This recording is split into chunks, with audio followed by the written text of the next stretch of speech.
Let's get straight to the topic. Tirahin na natin to. Barry Brown Jr. balak i-naturalize ng China. Siya na kaya ang ipantatapat nila kay Justin Brownlee? Sa maikling panahon, ramdam na naman natin yung paglakas muli ng koponan ng China. Yung patunay dito nang tumapos sila bilang top seeded team sa kanilang bracket this past FIBA Asia Cup qualifiers. Na ang kapansin-pansin dito, nag-recruit sila ng maraming big man na pangtatapat nila sigurado kay Soto.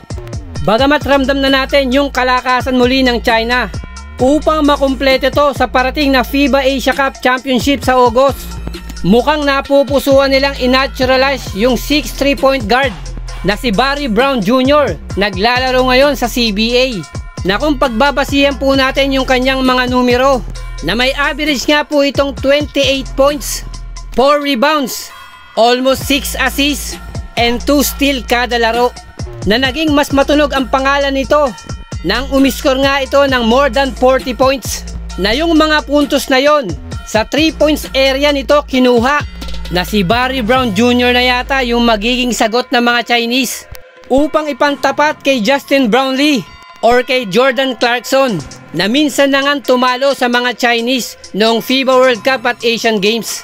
Pero bukod po sa pagiging shooter, ito pong si Barry Brown Jr. ay isa rin pong defensive player. Nakargado rin po ito ng multiple awards bilang isang defensive player noong kanyang college year at ganun din po ngayon sa professional career nito, na nasa top 6 din po siya bilang top scorer sa CBA ng China. At kung matutuloy nga po yung balak ng mga Chinese na gawing naturalized import itong si Barry Brown Jr., for sure makukumpleto na nila yung pagpapalakas nila para sa parating na FIBA Asia Cup Championship, at nang makabangon sila sa kahihiyan na ginawa sa kanila ng ating Gilas Pilipinas.